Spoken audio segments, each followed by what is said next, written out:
L'air tozali ko marché biso nyoso na fayulu alaika so ba beti atambata elonge vimbi bakongo beta masola bilanga diamba libéraliser le rituel du chanvre en décrétant l'état de siège à l'est. C'est la Mouka qui en a demandé. Mbote na bino bandeko balandi à Congo.carré télévision. Merci ne pour ça toujours confiance Rachula Caramel yeyo hein balobi masola politique botiki la Rachula Caramel ba vanda wana. Donc ce que côté des gens à Congo.carré télévision tigala rangui branché ko déplacer pour actualité mboka babina ba couche tout. Tout ça, donc Congo.carré télévision, la chaîne de référence, la chaîne d'actualité.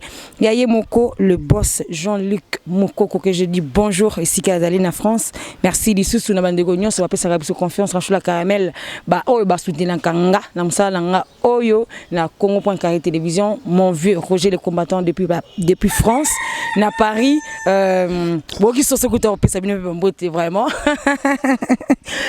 Merci na babi clin d'œil à toi babi l'empreinte digitale Roger Moulenda biso moni biladama souverain premier. Alors mokola lelo tobi actualité ya mboka ma solo politique to kobeta ngo penza to yoki mokonza mboka le président Félix Antoine Tshisekedi Tshilombo fati béton ko décrété état de siège to ebike en tout cas maeleka kina ezoko leka na este ko sala pasi ba na classe ba sala ki greffe ba ko boya ko tanga pona ko luka kaka kimie kota ba kufi tellement ebelé ba marche salama ki wa kili donc en tout cas ba ntonyo so ba pesi matodo mingi na mokonza mboka kasito yoki décret ndenge mokonza mboka décrété état de siège ngambo mosusu ba ko mimi ko ima ndeto lo ba na lingala ko ima et puis ko yoka lisusu lisolo ya lelo déjà jeudi ezali mokolo oyo ekoti en vigueur mosala ya mambo état de siège ba gouverneur oyo batie pour la kosala vraiment mosala pour te paix ekota mosala e bandi déjà et puis to yoki kuna na Tanganyika gouverneur azali bongo destitué sur 23 députés 13 ba voté pour que akende et puis PPRD azali ko mima lisusu na destitution il y a Zoé Kabila o azalaki gouverneur de la ville ya Tanganyika na boyende to lobaka soki actualité ezali toki makamba on kolokela mino bayibalo baka malamu lokwa bayibalo baka malamu bala mboka oyo ya solo na boyende to zeli bino po na bino Charlie Kadiman o azali vraiment analyste politique malgré différentes charges naie engagement mususu mais azali vraiment un analyste politique nainde to ko développer actualité mboka ya mokolo lelo restez toujours branchés Charlie Kadiman nga na pesio mbote pe batu bakolinga vraiment ba décortiquer na Congo.carré télévision ndenge to annoncer ki bango que to recevoir Charlie Kadiman mokolo lelo baza vraiment ya kosepe merci nga pe na pesio mbote Rachou na balandinyo so ya Congo.carré TV Jean-Luc Mokoko mon ami na pesio mbote pa ozali merci na makanisi ya kotindika media ndenge bo bandi ko s'investir bongo to pesi bino kaka longonia voilà balandi oyo bazolanda biso bazala vraiment kosepela poto sola na bango na bwanya pe mayele nekolo bilika mwa bwanya mokonza mboka le président Félix a décrété état de siège toyoki na kunika kutanga po balobi TV za radio te tant to lobaka to nga penza to expliquer vraiment alamu izali na ba réseaux sociaux na page moko balobeli les opposants Martin Fayulu et Adolphe Mouzitou ont déploré le mardi 4 mai 2021 l'amateurisme de la gestion de la République démocratique du Congo par le président de la République après la décision décrétant l'état de siège dans les provinces de Nord Kivu et l'Ituri. Bango ba télémeli yango ba déplorer et puis image moko eko circuler na ba réseaux sociaux kolakisa mokonza mboka ye moko tango azalaka nano opposant azalaka nano mokonza mboka te batunaka ye la même question ce qui est le Joseph Kabila Kabangeton président de la République a décrété état de siège pendant qui met côté na est à lobby ce qui a meki ba télémeli si décréter l'état de siège. Quelle serait votre réaction? Mais nous allons condamner cela et nous allons en appeler à la communauté internationale. N'oubliez pas que nous allons... Mais le il y a Sali, opposant Martin Fayulu na Mouzitou ba télémeli. Y a-t-il du mal entre les deux langages? Merci mingi pona mutuna. Rachou, na lingi liboso na ye banan. Na yoki Les politiciens Adolphe Muzitu, Martin Fayoulou, Balobi, il y a de l'amateurisme dans la gestion de la chose publique par le chef de l'État pour avoir décrété un état de siège dans la province, il y a Est et il y a République. C'est bien.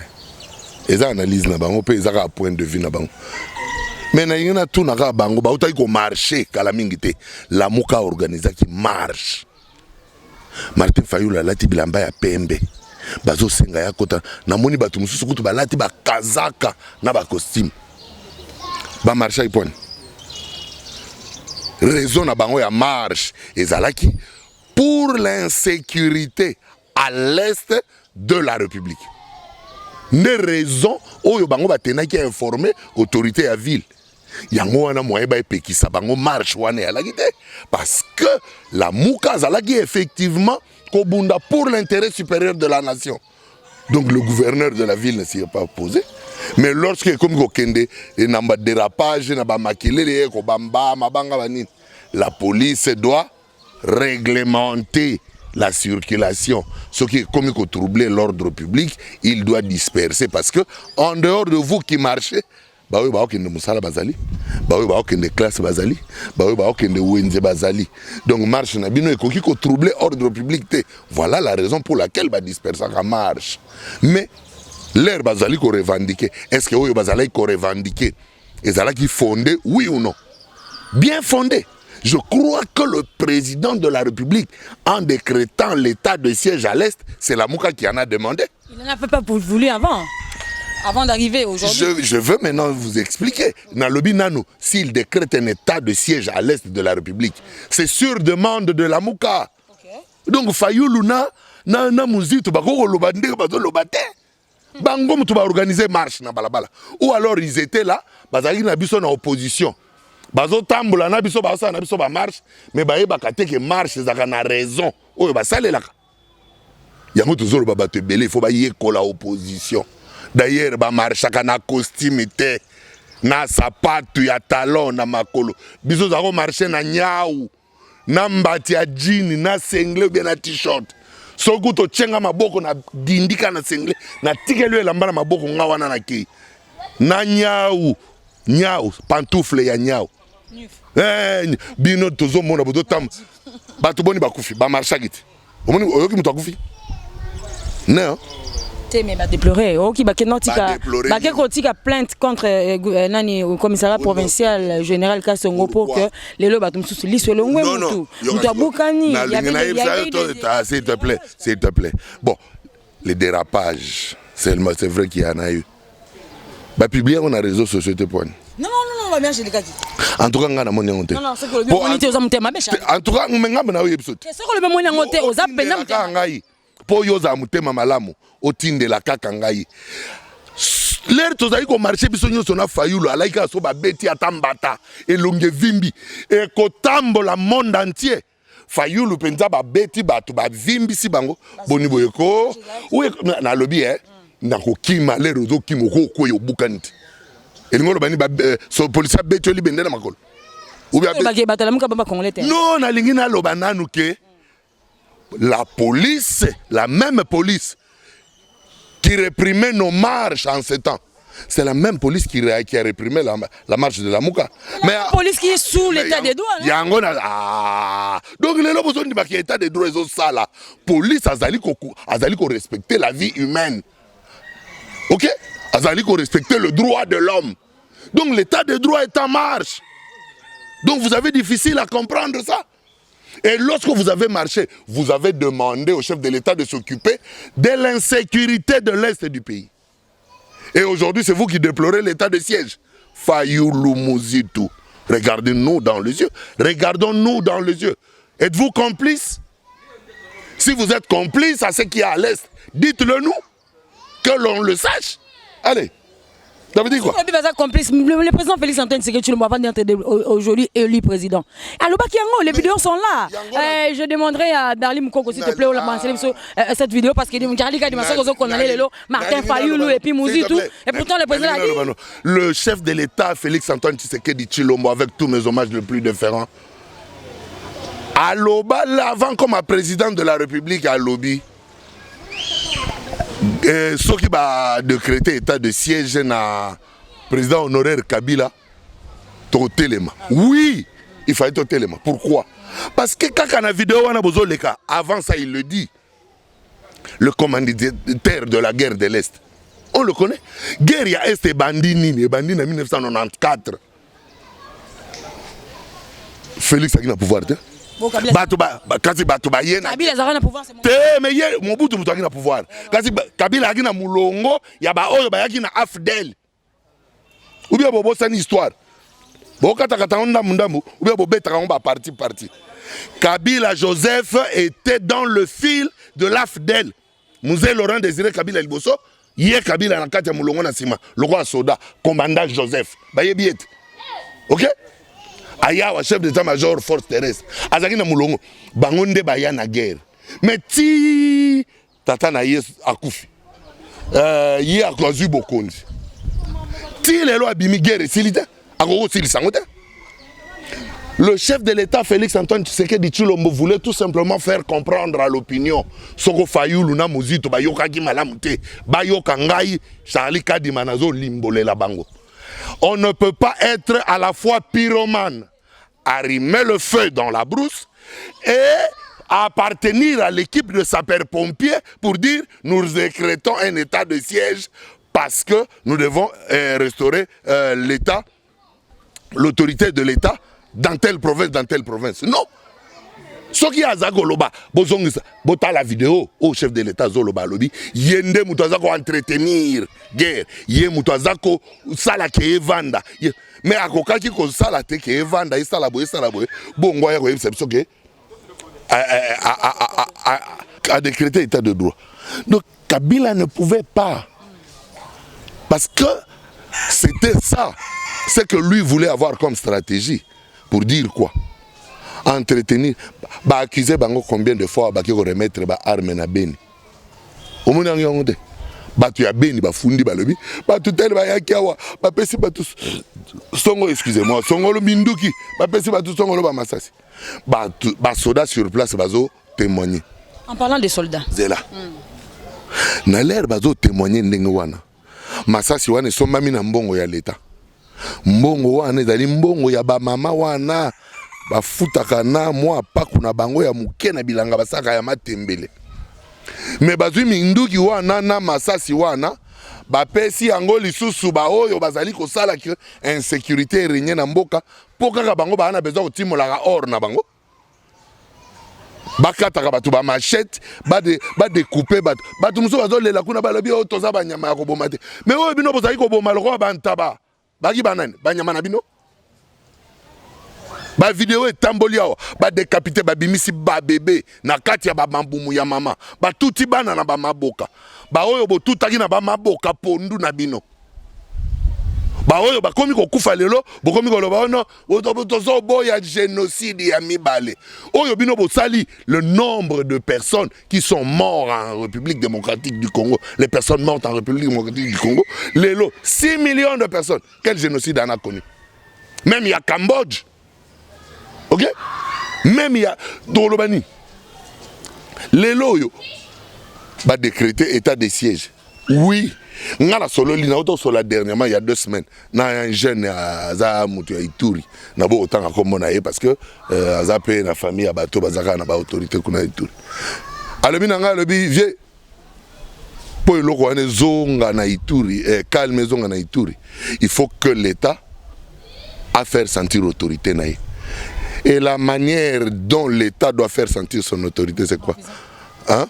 Mais en décrétant un état de siège. Pourquoi? Parce que nous sommes déjà na couvre-feu. Donc, ce qui est couvre-feu, chef de l'État, il a instauré couvre-feu na la province ya Est pour nous contrôler. Mais toute la République, nous sommes déjà sous couvre-feu. Pour aller à au contrôle de ces provinces, faut-il encore décréter une autre 2e degré ou 3e degré de couvre-feu? Non. Il faut instaurer un état de siège. Et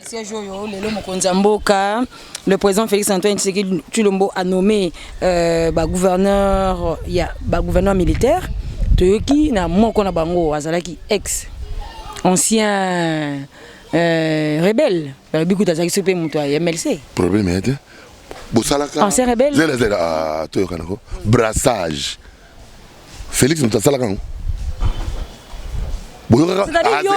zana nous calme quoi. Oh, mais tu ko bimawa Robert Wazaki ministre ya nini ya sorte de décentralisation. Mais RCDT. Donc qui ba brassage les lots se retrouver na autant des officiers supérieurs ya ba Rwandais na kati armée. Likolo ya brassage bosala giti.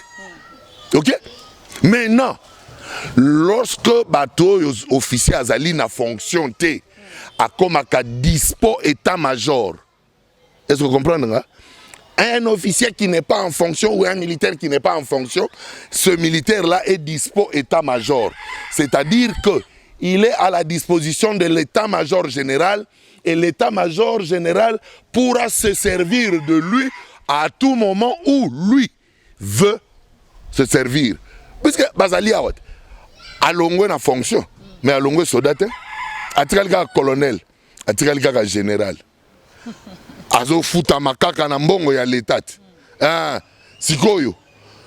Toza na besoin ya kozongisa autorité ya l'état na est. Mais c'est quoi tant bako tcha bakonzi oyo soki azali militaire et puis subateur na policier. Est-ce que kozala vraiment est-ce que pour la population il y a la télé comme qui a droit à bataille et dérapage comme ça matin. Mais quand c'est population yo ba teli état de siège et la population oyo asa leli ke babomi e mikolonyo zote babomi e mikolomingi banani basimbi minduki. C'est ça que monter to qui a sous moi mboka Juvenal Moulobo wazali député est avec ko senga vraiment que sengela qui projet de mise en œuvre pour la loi ya état de siège et singela qui est le cas comme article 85 et singaka pour que dérapage ça maté fallait le gouvernement et ça na ba député ndi sawa dérapage ya nini gouvernement peut ça na ba député c'est pour moi ça le projet de loi ya sur ba député ndi ba likolo ya gouvernement tango mokonza mboka a décrété état de siège ndé député à lobby boui et singela qui gouvernement a ça la que ba député baya ça le projet de mise en œuvre pour la loi et à état de siège. Non. Comment ça? Pourquoi est-ce qu'on décrète un état de siège? Lorsqu'on vous déclare une guerre, on vous a demandé la permission? À ceux qui vous font la guerre, vous voulez demander la permission à qui pour aller les bouter dehors? Au moins, makambu honorable Mboso Azaï Kolobalobi, ba député, ba bima, na ba branche armée. On m'a dit que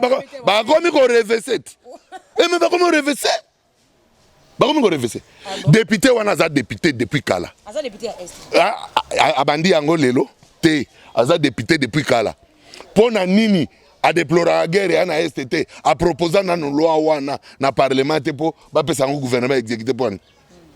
Mokolo ba décréter date de siège. Lokole kangeli mabulu ya ba minerai ya diamant na ya or yango yogi passit. Donc bazoloba makambo yo esengeli bato bayoka bochaka ka matoyi na maloba na bango et comme ko sa bango passe parce que ba ebike ba petit na bango wana ba kokoka te ndenge ba tie wana te yo moni avion ya bato ba kei kuna te ba officier nyonso bazali awe belé muto anoma bango nyonso ba colonel ba lieutenant colonel ba général ba major Kabila Fadjide mais le quoi Batumi balé mokonzi nommé Batumi balé kutute c'est-à-dire batu nyonso yo mokonzi azui wana o ya tindi bango kuna et pas ibake oti à état de siège batu wana nyonso bo pesa bango confiance so bo pesa confiance na Batumi balé misato c'est mboka za batute.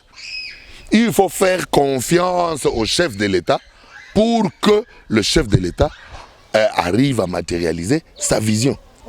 Toujours en actualité, tu changes chapitre na Meni Toyo, Charlie Kadima, Zoé Kabila, gouverneur ya Tanganyika, ba tu ko destitué, te qui kuna l'Assemblée provinciale Tanganyika balobi que sur 23 députés 13 va voter mais yé moko aya quitté pourtant fallait azala po aya couper sa moyen ya défense na yé pour que bato bazali ko accuser yé balobi mes gestion alobakate misale salamakate ba accuser tellement na mambo belé alors ndenge ba destituer to ki nanga mususu ya PPRD parce que azali moko na kati ya ba cadre ya PPRD Ferdinand Kambere mutauti ko bawana que ezali ko telemelango pour bango moni que ezali piège ba bengsaki awa kuna batikali osala bongo ba bi que soka azali kuna bengaba ko destituer te ba député wana bazwaki soki mosolo biloko moko modèle wana et puis lelo oyo bakomona keno ba député bakosomba bango kaka mususu basomi bango bayena union sacrée mususu basomi bango basala soki ndenge de comme lokola cop moko boy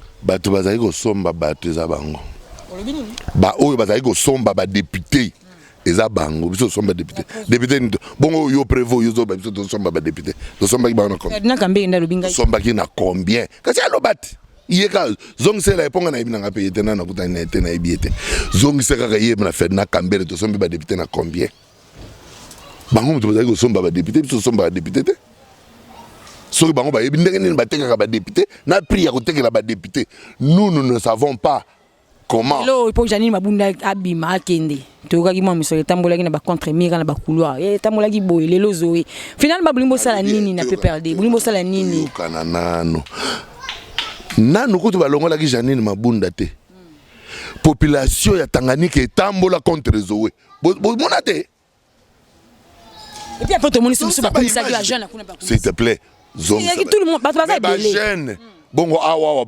mokile boya ki Kabila yo kati bato baki na PPRD na Kabila bazate bala kiti to peut-être konini elingi koloba ke c'est ça la démocratie. Il y a de ceux qui peuvent dire oui et de ceux qui peuvent dire non, mais ça dépend seulement de ceux qui seront beaucoup plus forts, c'est tout. Là c'est l'assemblée provinciale vous décidez mutu azate yemoko na lobby toyokana nan présence na ye ezalité ok leur ba côté motion en défiance eza vote moko ba votaki Félix Antoine Tshisekedi Tshilombo azaka na ba bureau de vote on a des raisons là non mais lorsque l'assemblée fonctionne le président est là il y a ba côté motion est-ce que tu dois normalement être là non parce que si seulement tu penses que ezali ndenge wana te yo moko koya kosenga pona koya ko se justifier c'est attends mais il n'était pas là mais attends ba oyo bazaki na kati ya salle nde ba député o baza na nombre ya ba vote ya koloba que quorum est valablement atteint et la séance peut se tenir ou pas banani va tenir séance Charlie a dit moi okazaki bakenda kokanga bango na makasi badepute okasi badepute wana bayebi loi te Charlie a dit message moko ekota awa bandeko ya village molokai Fati Béton maman Anastasie maman baza ebele bakotanga vie nanga Olivier Masamba bakotuna balobi marche ya Lamuka ba marchaki malamu ba tout ça la bataille tout le monde a moi ba différence ce qui marche c'est que non net marche à Rosa Malonda anti Malonda marche à Mina Kusakata monaki bato avec belé marche il y a Ram apparemment on dirait quoi bato ba kopa Fati pour ba jeune ba bimi ba marcher ba beti bango mususu bazoki finalement tout le monde parce que marche dans ça pas ça marche politique il y a maman normal ba quoi ça Ram ezanini Ram ezani parce que l'appareil mobile non il y a l'appareil mobile les autres salam sala nini yo lingi o solo la na téléphone mais o lingi ba contrôler téléphone na yote parce que il faut parce que musala o sala yango na déjà non landanga landanga d'abord nzala mapa il faut quitter dollar kutu kolobate tout ça quand la unité na téléphone c'est ça la priorité c'est landanga pour mapa ekita il faut que l'État ait suffisamment de moyens à réserve ou après les vacances ba impôt pe ba taxe gouvernement wario fallait pas dans l'essentiel calme mais Ram bandi siko c'est bandaki déjà te kasi bazaki déjà ko kata avant que le gouvernement wario rekota ngai déjà parce ba katanga na RTL malebele OK nasali nanga pe comprendre sous-té eloko ezali boye alina lo baboye ba société à télécommunication ezali ko dribbler l'état sur le nombre des abonnés, sur les consommateurs des unités ou sur la consommation des unités. Mais justement, ok, ceux qui vont dribbler l'État sur le nombre des abonnés, sur la consommation des unités, l'État ne va pas revenir dans ce droit comme il se devra pour arriver à compenser sur le taux d'échange au yo-yo Congolais abandi komona on a ce nombre de populations toza kasi landa te yo kasi koyo bazali kokata pourquoi bazali kokata po service wana mobimba oyo bando sala wana baoza na salaire na suka santa faut bafuta bango te ok bafuta bango siko na mbongo ni po bango bazo contrôler kuna de mbongo wana faut uta kaka contrôler déjà na landa mais il faut qu'on contrôler parce que ba société à télécommunication les lobozo lela batia bato ebele sur écoute biso toki na opposition bato ebele batia bango sur écoute na ba société à télécommunication sans autorisation na bato wana to ba umbu na bango te toza ba esclave na bango te tout simplement parce que bazaki na besoin ko balingi ba yeba oyo alobaka nini surtout yena basuki ne lokwa muto liboma boy lera bengaka alobaka nini asololaka na banani yango batia biso sur écoute lelo maintenant ram ezali wana pona ko contrôler biloko oyo ezali na avantage à population ok na forme nyonso ezali ko salema c'est pour l'intérêt de la population batia bato na écoute na ba basalaka na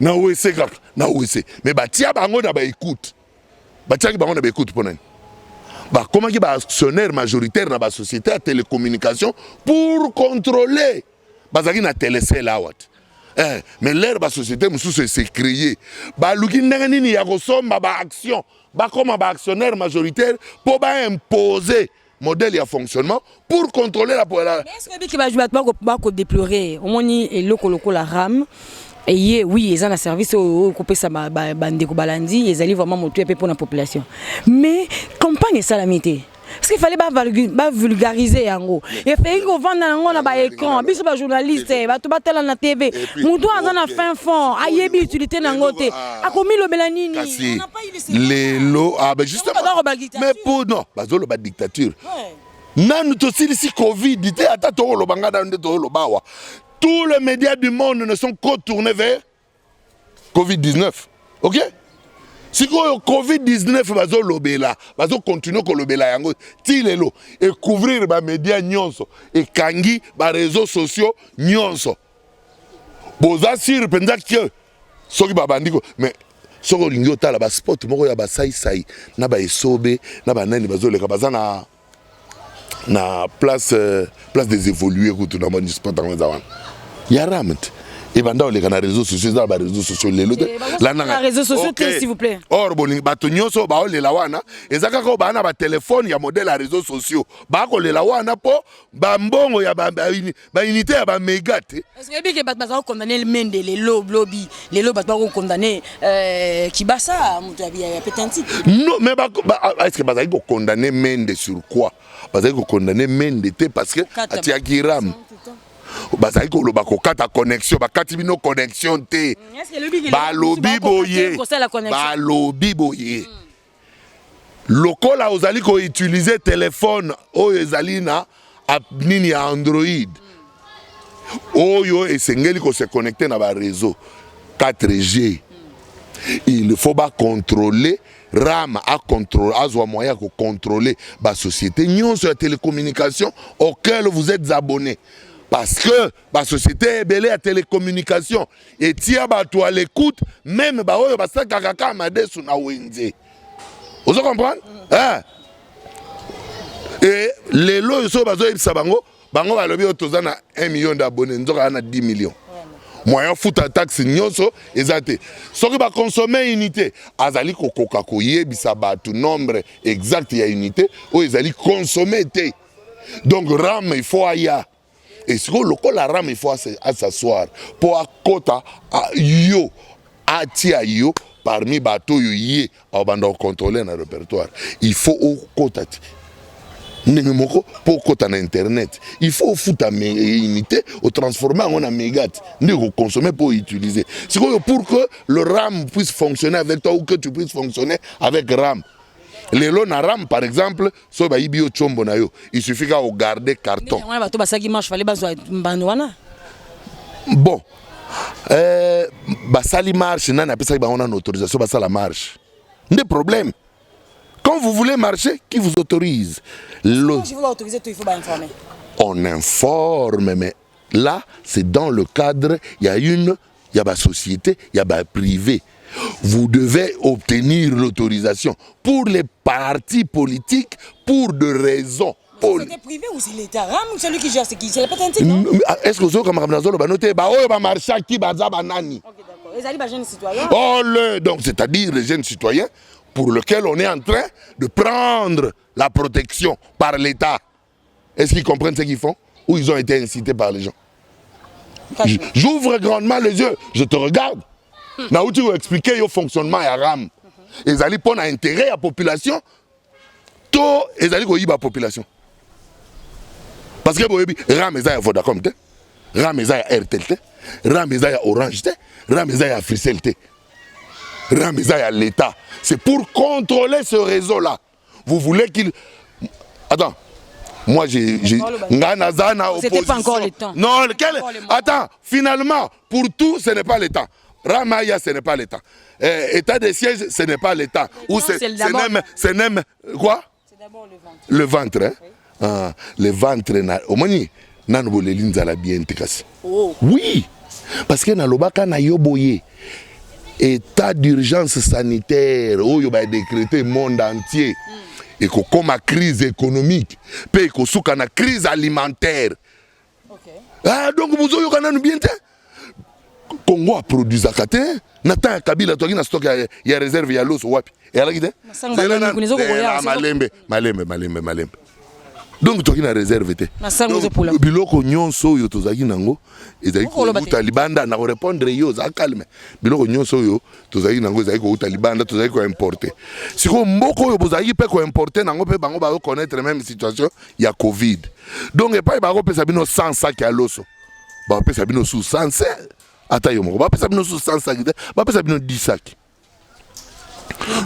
Ah, l'herbe a pesa bino 10 sacs déjà 100 sacs au baro pesa bino et ça au bino na population te boa garole la nzala. L'herbe diminue on a 10. C'est que rareté déjà ya marchandise et que ça là que hausse de prix, ce sont des principes économiques. OK? L'économie du développement.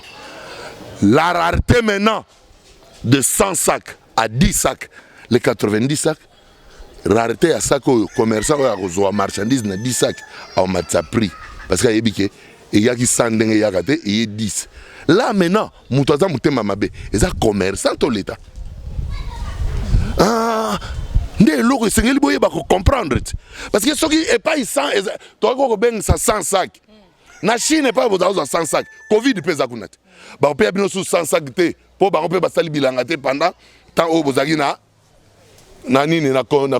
confinement. Donc, vous avez 100 sacs, vous avez 10 sacs. Déjà 100 sacs, vous avez 90 millions. Il y a un nazo qui est nazo koma na lingina fungola. Masangwe bosi kuna mukanga lonzo. E bosi komina ko kauka. Mbongo ya koyana ngo ezate. Leta ko koyana ngo ate pe komio ba kolona susu basango te komi badiamba. Na lobby oh. Oda président. On a ba député de balobinga ité. Ah bon. Oh ba kitaki sur terrain. O modi ba député bazana posa ya bilanga ya diamba. Kasi tolobaki na bango kasi tolobaki na bino bo libéraliser les rituels à chanvre. Maroc y wana zo libéraliser. Maroc a zo libéraliser déjà. Mon lelo ko beta masolo bilanga diamba. Na place au masango faut ko kate na lobi boye nazolo banano na ba député. Et pas il va aller beta masolo baboyaki lelo yo bakomo beta masolo bilanga diamba mais na lobaki na bino na senga une émission moko na lobi libéraliser le rituel du chanvre Alors masanga bukanga londo tile le comité Charlie Kadima ata ko koloba mambo koloba ne sotona ozo se défendre makasi po bato ba ko signaler abi ba message ko kota abi Charlie Kadima en tout cas pas moyen ko se défendre vraiment makasi mais basanga bukanga londo en tout cas Charlie Kadima on to ko marché monter quand même s'il vous plaît. Bon téléspectateur là internaute nazo me défendre te na oyi sabino vérité. Donc le quoi bozo zanga tang mususu ndeni ni ya ko argumenter ba raison na bino. Ou bien motivation na bino yango bo mono ndé na me défendre mais na oyebisa bino o eza solo masango abukanga lonzo zala na yo kimia po masango abukanga lonzo nyoso ba kechango na ndako afachi po aliate soki esili ko se produire na nini lelo ezali lisusu te bateka masango ya sac bosombi sac ya masango bongo bokendo luka ba moulin ezana minoterie mobimba ba installer na repeso ba vidéo ou diffusé minoterie wana musana nango konika masangu pe ko kabola yango na ba forme ya farine ya semoule ya ba oya bobenga ba gari ba ngenza ba teka ngo combien et bo kabela ngo population mais c'est l'air ko koma eza ko kabate eza ya ko kaba mutuna nini ko tuna ba ko teka eza ko somba ya ko kaba ndeni na poto kuna pa Jean-Luc Mukokaza ba ya ko kabela bango fufu bakenda osomba na confinement bazio eloko kasi yango na raison bozoela ki bambongo na confinement bakomi kolanda bino na baserenga mangweleti omonde bokomo ko kima partout na confinement bazio eloko bozozo biloko na confinement mais mbongo ezeuti na OMS nde mukolo baserenga mangweleti lo bapesha lepa itozonga Charlie Kadima vaccin mokonzi mboka fala bandana ko zaza l'exemplaire et puis population mosusu après atubi yango nani il fallait mokonzi mboka lokola ye atubi mutute tina botia na exemple ya komi tubeza te po soki abandaki ko imposer bato ye ndenge ni licence ozoyoka te nazoloba bwe l'OMS est installé au Congo Fatim taki na OMS c'est-à-dire que l'OMS est installé au Congo depuis Kasavubu. Donc ce qui vaccin à OMS est na mais est-ce qu'il a autorisé batu bayango batu binani comment ça batu binani Rachel batu binani ministre ya santé na biso était longonda uti koleka wa batu baki bazu batu bi expatrié mon kwa zalaki wana batu bi azali congolais oui et puis bakomolo baki non et comme il faut sensibilisation to ki susu comment Kasivite Caroline Nganga Kasivite gouverneur ya est kuna pe alobi ke et Claude déjà comment qui ne peut signer ba dans mais assez azui batubi déjà nani na l'acception que vaccin wana net ngai déjà boyina boya soko tali na fil d'actualité na ngai nyonso ya Facebook déjà na ba end ba obamba bango déjà mabangati batu ya campagne ya vaccin na poto batu boni bazokoya bazokufa ba le beza kopa fati hein eza kopa fati te fati fabriquer vaccin na muyembe na itendo et pas yo vaccin uti boyebite bato ya sala OMS facha kuta OMS kokuta te OMS soka biloko ye ya OMS biso ne babika bilandalanda sokuna basala biso beto sali yango wana bozo luka bapesa bino quelque chose lokwa baninga baleki na confinement bakolanda bino na tonga ya mangwele bodoliaka ba millions. Merci beaucoup. C'est la fin de cette émission. Très cher internet, très cher abonné de Congo.carré Télévision. Merci Charlie Kadima. Un monde de la fin. Le monde de la fin, c'est que tout Congolais se mettent debout aujourd'hui pour soutenir les FARDC et le chef de l'État qui est le commandant suprême pour bouter dehors l'ennemi et cet adversaire qui a très très longtemps menacé la paix d'une partie de notre corps, d'un membre de notre corps. Le corps, c'est la République démocratique du Congo. Le membre, c'est Nord Kivu, Sud Kivu, Ituri. Et cela a assez duré. Je crois que le tas de siège était la seule voie convenable et obligatoire par laquelle il faut passer pour restaurer l'autorité de l'État dans toutes ces provinces qui sont une partie de la République démocratique du Congo. Merci beaucoup Charlie Kadimon de nous recevoir aujourd'hui.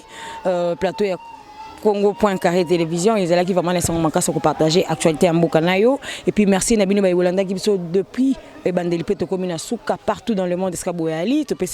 Vraiment matin de mingi là je dis vraiment merci Nabaï Bazana à Londres, Balobi Olivier Massamba, Mobali, il y a maman ma vie Mas na Newcastle. Merci vraiment na mon vieux Balobi Alberto Moubiaï. Babi Sokozan à Londres, mon était dans ma plein quoi. Merci Nabandeko tout merci à la personne qui était derrière la caméra, Jordan Babi Joka Image et puis Yadada Dali Moukoko et merci aussi à mon boss depuis Place Azali Dali hein Babi mon vieux hein mon boss mon papa donc ya zanyon sopo na biso quoi azanyon sopo na biso mon boss Jean-Luc Moukoko merci à toi merci de soutenir Babi misala non surtout il y a Congo.carré et TV et qui n'a toujours liboso donc bon contacter biso so bozali vraiment na posa ya actualité mboka tozawana pour na kopesa bino actualité sur vraiment actualité réelle. Bon contacter toujours Congo.carré télévision Rachel Caramel, je suis là pour vous.